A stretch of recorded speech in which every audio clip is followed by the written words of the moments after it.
नमस्कार, मैं श्रीराम शिंदे फिर से एक बार विश्व शांति दर्शन में आपका स्वागत करता हूं। आइए सुनते हैं कुछ अच्छी और सकारात्मक खबरें, लेकिन सबसे पहले एक नजर आज की सुर्खियों पर। एक व्यक्ति ने बनाया जंगल, कलाकारों का सहारा यह पौधा, विकलांग लड़की बनी डॉक्टर, सियोल हुआ हरा भरा, अनोखा पवन ऊर्जा संयंत्र। इस व्यक्ति ने अकेले ही जंगल का निर्माण किया है। मिलते हैं अब्दुल करीम से। अब्दुल करीम ने 1977 में अकेले ही एक जंगल का निर्माण किया। दुबई में एक फलते फूलते व्यवसाय को पीछे छोड़कर अब्दुल करीम एक असामान्य सपने को पूरा करने के लिए भारत वापस आया। वह अपना खुद का जंगल बनाना चाहता था। शुरुआत में 5 एकड़ जमीन खरीदकर उन्होंने लगभग 5000 पेड़ लगाए, जहां अनगिनत पक्षी और प्राणियों के साथ साथ पौधों की औषधि प्रजातियों को जगह मिली। पिछले 35 सालों में यह जंगल 27 एकड़ तक फैल गया, जिसमें अलग अलग किस्म के पेड़ थे और हजारों पक्षी तथा जानवर यहाँ रहते थे। इस तरह अब्दुल करीम का प्रयास पूरी तरह से सफल हो गया।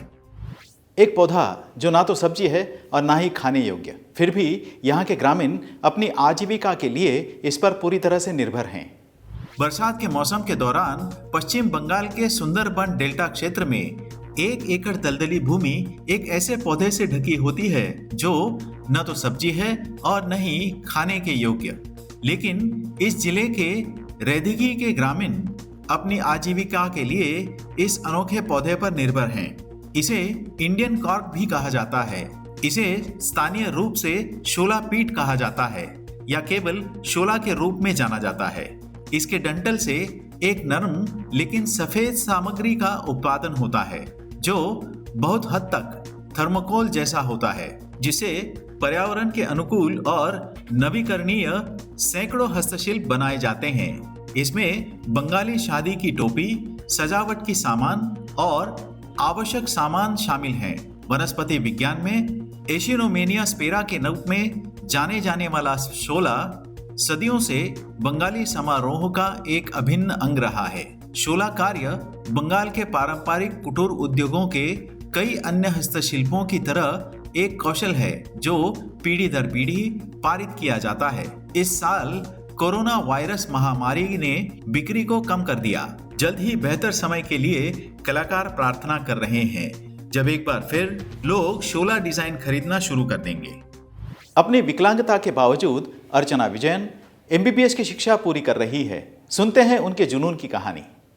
यह एक एमबीबीएस छात्रा अर्चना विजयन की कहानी है, जिसे कोट्टायम मेडिकल कॉलेज में सीट पाने से पहले कई चुनौतियों का सामना करना पड़ा। केरल की रहने वाली अर्चना को स्पाइनल मस्कुलर एट्रोफी का पता तब चला जब वे केवल 2 साल की थी।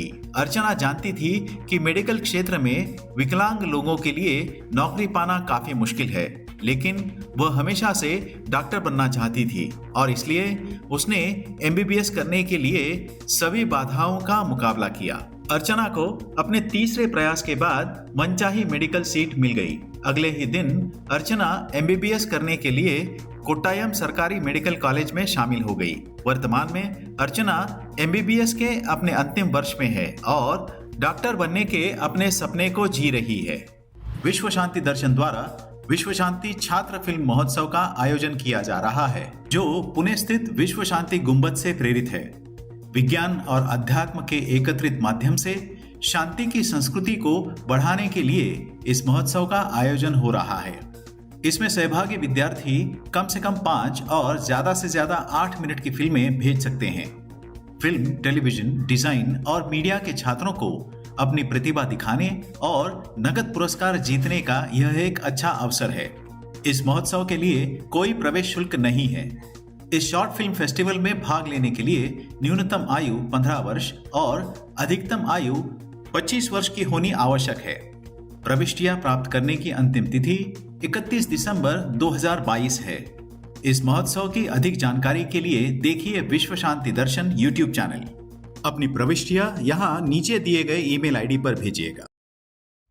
सेउल में सभी सार्वजनिक भवनों और 10 लाख से अधिक घरों पर सौर पैनल लगाए जा रहे हैं।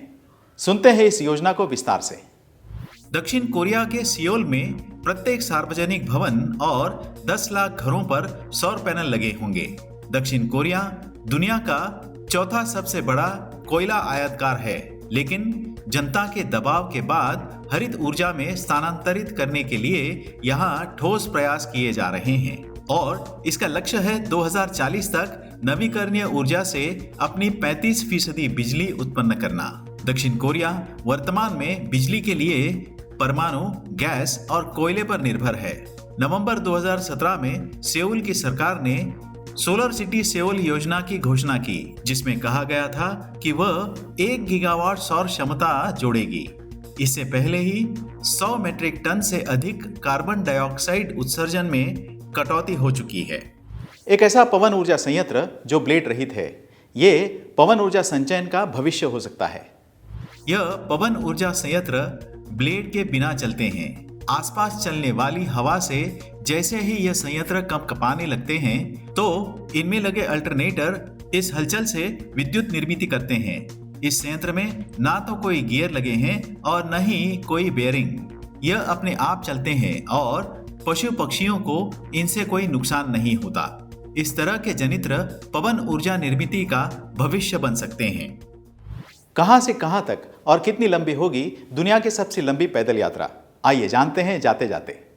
चलते चलते सफर करने के लिए दुनिया की सबसे लंबी सड़क दक्षिण अफ्रीका के केप टाउन से रूस में मकदान तक फैली है। इस सफर के लिए विमानों या नावों की कोई जरूरत नहीं है। इस सारे रास्ते पर पुल बने हुए हैं। यह 22,387 किलोमीटर का सफर है और इसे तय करने में 449 घंटे लग सकते हैं। यह 187 दिन बिना रुके चलने वाला या 561 दिन प्रतिदिन 8 घंटे चलने के बराबर है। इस मार्ग के साथ पर्यटक 17 देशों, 6 समय क्षेत्रों और वर्ष के सभी मौसमों से गुजरते हैं।